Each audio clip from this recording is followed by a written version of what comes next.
Hi, I'm Bill Granger. I'm an Australian restaurateur, I own Bill's, and I'm going to talk here with ellegourmet about Australian cafe culture and how to make the perfect classic Australian dish, a Pavlova.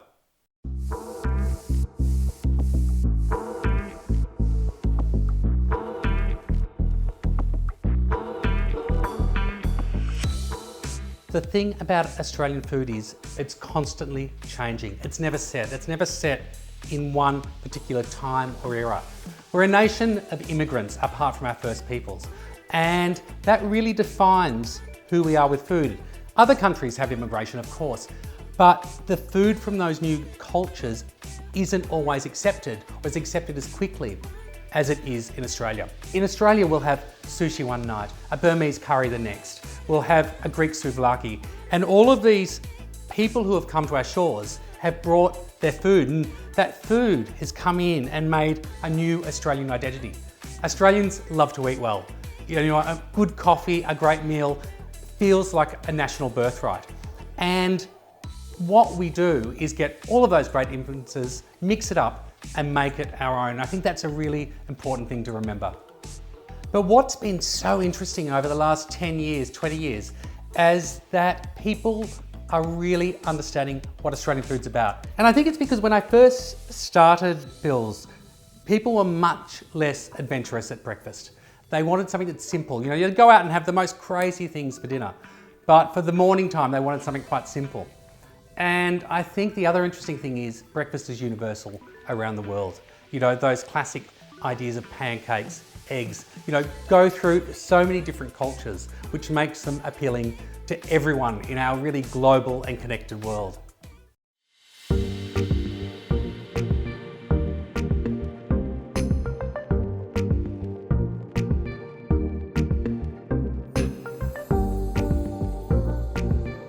A pavlova is basically a type of meringue. So, like most meringues, we start with egg whites. So, separate the egg whites. I always just use the shell. I don't bother getting a fancy egg white splitter. I think they're brilliant. And then put the egg white as you do it into the mixer. It's important to do that because if you get even the smallest amount of egg yolk, it'll stop the egg whites beating. And there's nothing worse, and I've done it before, than getting halfway through all the eggs and then getting egg yolk in that. So now I always do it one at a time in there. The egg whites need to be beaten until they're nice and stiff. Oh, turn it on first.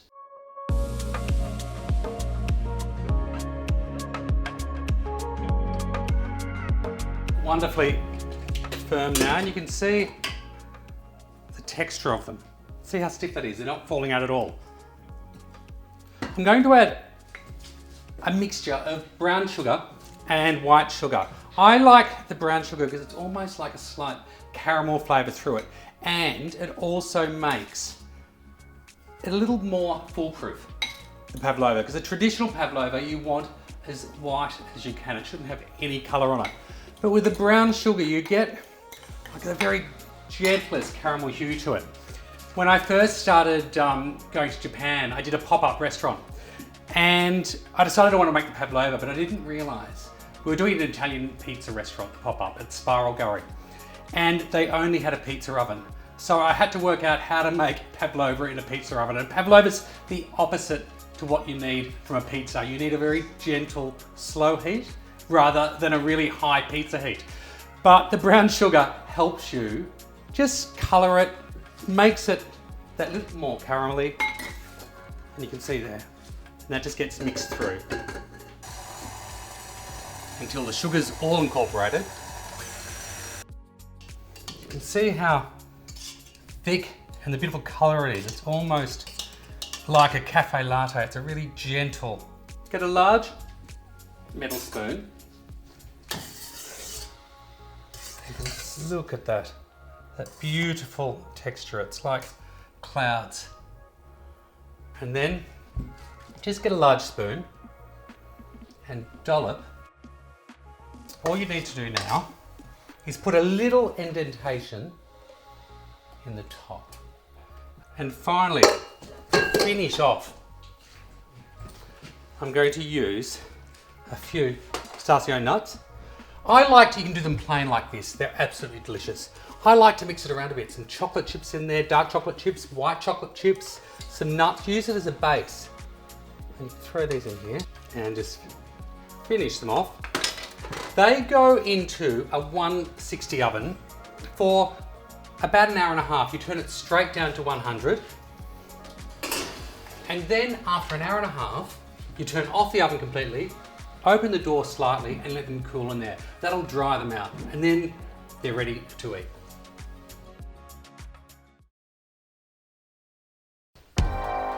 They're completely cooled. You can see, look at those. They're literally like clouds. You can tap them and they sound very hollow and they'll stay like that in an airtight container for a few days, which is great if you're entertaining and having people over. You can be ready ahead of time.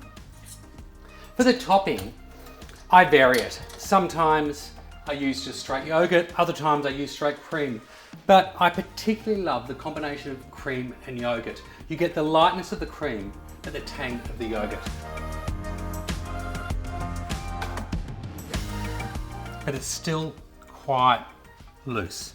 And then add equal parts yogurt to the cream and then just gently fold them together. Because of the sweetness of the meringue, you know, traditionally people added sugar to this, but I just find it too sweet. That's what I love, the tang of the yogurt. You can see that beautiful texture there. And that's what is important about this dish. It's all about textures. You've got the really crisp and light meringue with the soft, beautiful yogurt cream. The toppings for strawberries and all seasonal fruit can be used, but strawberries are pretty special.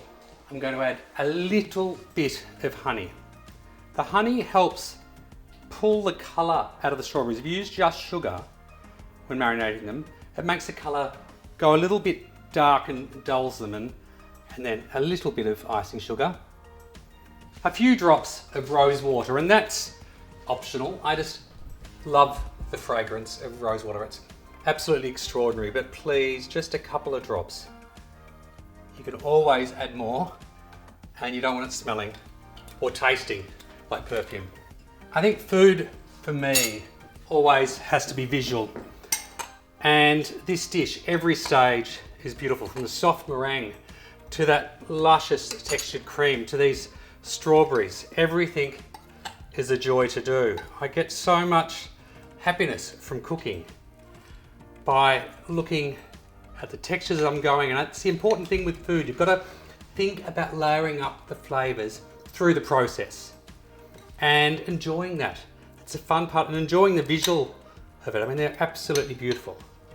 You can let them sit a few minutes, and the rose water and the honey and that sugar will help bring out the flavour. Two favourite ones. And you can just give it a little bit of a, listen to that, a little crush, and that just breaks it. And I'll just come over here, I'll show you a peek. I'll show you inside. You can see that marshmallow inside. It's quite gooey, it's dry, but it's got that lovely gooey marshmallow. And that's what you want, the texture of that crisp, very light biscuity texture. Then do a dollop of cream, and then finally I'll top it with those strawberries. You can see they're glistening. And then just finish it off with those strawberries.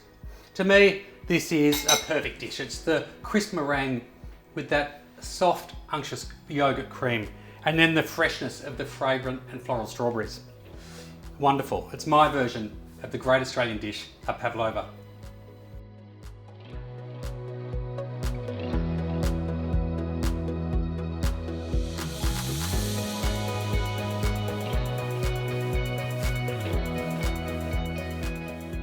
Thanks so much for joining me in learning how to make that great Australian dish, a Pavlova. I'd love you to try it at home. It's really, really quite simple, but if you're feeling a bit lazy, maybe just come and see us in Australia and I'll make you one.